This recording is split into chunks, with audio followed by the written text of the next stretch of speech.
Okay, I actually had no idea I had this shirt completely buttoned all the way up to the top.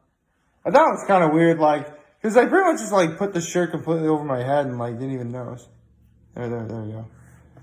Little loose now. There we go. So, yeah. So, styling as I was, excuse me, I had a tickle in my throat. As I was, starting this video. So, yeah. Definitely a lot of surprises in last night's episode of America's Got Talent. Although I gotta say though, the internet is making it harder and harder for me to actually, remember, what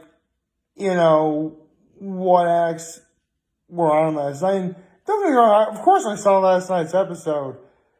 But sometimes when I actually watch episodes of America's Got Talent, between when I watch the episode and after it's over, to, when I do this video, sometimes I do forget a couple acts. I mean, I've had 8 hours to sleep over and process all this.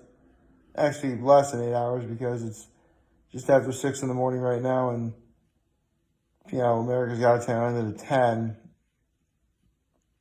And it was 10:30 when I went to bed. And it was after 5 when I got up. My sleep schedule is very messed up sometimes.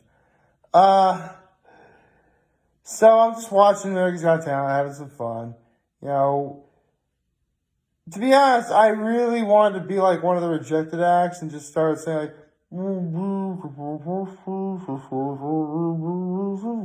seriously, one girl actually tried to get away with getting on America's Got Talent by being a closed-mouth singer. What? How is that? I have no idea how that works. It's literally one of the easiest, simplest things that anyone could ever hope to. You know what it is? It's basically like playing the kazoo, kind of, in that regard. I love playing with kazoos, but here's the thing. Kazoos are meant to be sort of a novelty, toyish sort of instrument item, whereas singing with your mouth closed kind of, ruins the integrity of the art of singing. I don't know, maybe I'm reading too much into that. I really am not, the biggest, person who knows anything about art. I just know what kind of works and what doesn't.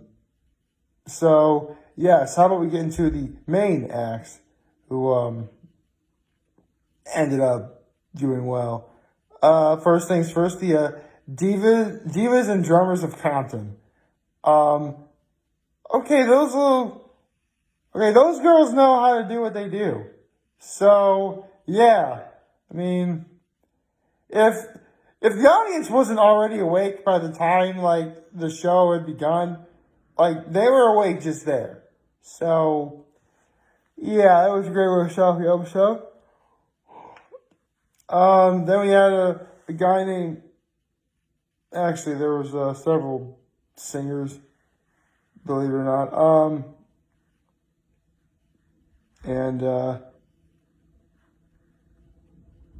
trying to figure out who was which, because it gives out the names. Hold on a second. Hold on. Okay, never mind. Okay, I figured out now. Okay, so there were 4 singers last night. The first they show is Thomas Day, who, who was a singer and also a jock. He was a football player. In fact, I think he was ranked in the nation for kicking the football, which that's pretty cool. And as someone who was a jock myself, as well as someone who, did choir related stuff in theater, I can definitely relate to this kid. I really think I can.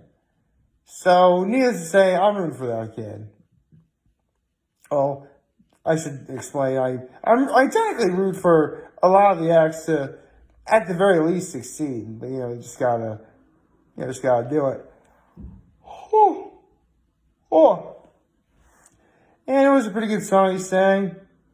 I forgot the name of the song. Hold on, I'm going to look up the song he sang. What was the name of the song he did? Singing Break My Heart Again by Phineas. Okay. I mean, it was a little sad that Howie said no to that, but, what can you can't please everyone. Another singer was Calvin Dukes, like a 14-year-old boy who had one of the coolest afros ever. Seriously, then again, I'm a One Piece fan. Afros are cool. So, needless to say that he was pretty good. The very last act of the night was a novelty singer named Barta Vega, which, okay, Toledo, Ohio knows how to bring about talent. But then again, America's got talent. And anywhere in America, it constitutes a place where you can have talent. So Toledo could have talent. There we go. There's one singer I'm saving for the end, but I'll get to that momentarily. Let's see, other acts included Usama Sadiq, a stand-up comedian. Okay. Which, I just want to say something right now. Basically, his act consisted of, his act is dating a guy named Alejandro, but he sounds like he's a Eugene. Which, I just want to say, if your name is Eugene, I am so sorry. Not that I'm taking offense to that or anything, just, seriously, I've seen, several Eugenes in terms of, cartoons and fiction that are, okay. I mean, remember Eugene from Hey Arnold? The kid who kept getting in accidents? There was Eugene H. Krabs, or Mr. Krabs from SpongeBob. Yes, Mr. Krabs' real name is Eugene. But I think, the most popular Eugene all fiction, I think we can all agree, is the Eugene from Tangled, a.k.a. Flynn Rider. I'm just saying right now. I like the movie Tangled. Tangled's really cool. But yeah, getting sidetracked. Usama Sadiq, he was awesome. The Bellow Sisters, an acrobatic trio, which the fact that they want to live out their father's dream, that's just so... And the father really isn't even pushing him at all. They just want to do it. Because, their father wanted to have a show in Vegas, and the Bellow Sisters are trying to live out their father's dream, which is pretty cool. And, their goal is to ultimately have their father have a show in Vegas with, the Bellow Sisters headlining. So, yeah, maybe. That'd be really cool. I mean, if nothing else, they're famous now. So we'll just have to see how the rest of the season plays out. We had we had two. Actually, I don't really know what the acts to go on next. You know what? I'll do we had not one, but two magicians. There was Florian Sainvet, who, apparently the M in magic stands for muscular because that magician was kind of ripped. So, yeah, that was, definitely some eye candy for the ladies and anyone else who's into that sort of thing. By the way, no, I'm not into that sort of thing. So, I am getting way too sidetracked right now. It was a fun, and seriously, all he did was make discs and stickers pop out. And they're how is he doing that? And he's showing off his muscles. There's nothing up his sleeves. Well, there are no sleeves. You're just showing your bare muscular arms. Why am I paying attention to how muscular the guy was? That was weird. Not in a bad way though, I guess. If you're into that, that's cool. I'm not into that, but that's how it is. Anyway, yeah, so that was just cool. And Simon actually had the next act all too well. We've never had a dog magician. And they had two, part of the trick constitutes the fact that there were two dogs, which, yeah, they were both beautifully cute dogs, so that's always nice. Now we get into the final two acts I want to say at the end. One of them was the salsa duo from Colombia, which, come on, two children who dance salsa from Colombia. As if Sofia Vergara could give any more of a reason to say yes to that, because Sofia Vergara is Colombian as well. And now we get to Sofia Vergara's golden buzzer, Roberta Battaglia, which I kind of thought they were going to save for the very end. But no, they actually saved it for the, not second to last act, but third to last act is when they did that. Which, okay, it was still a fun performance. I liked watching it. She obviously sang very, very, very well. And, I mean, it's a little presumptuous for anyone to say that when you get the Golden Buzzer, you're automatically going to make it to the final. I mean, for the most part, yeah. A lot of Golden Buzzers get pretty far into the competition from what I've seen over the years. And, yeah, a lot of them are able to, win. Some of them actually do win. But it's a little presumptuous to say that Roberta Battaglia or the Voices of City Choir that Terry Crews had the Golden Buzzer for a week ago are automatically going to win. I mean, they'll for sure get far. And possibly, yeah, they will win. But I'm not just going to go out and say they will win. I'm just saying that right now, we bore witness to a very wonderful, a lot of really great and wonderful performances last night. But the one that got the Golden Buzzer is obviously the one that sticks out because, it's the one where it's the Golden Buzzer and golden confetti rains down.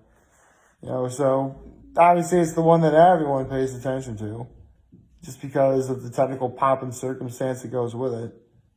But at least it's not like, technically it is over the top, but it's not obnoxiously over the top. So there's always that.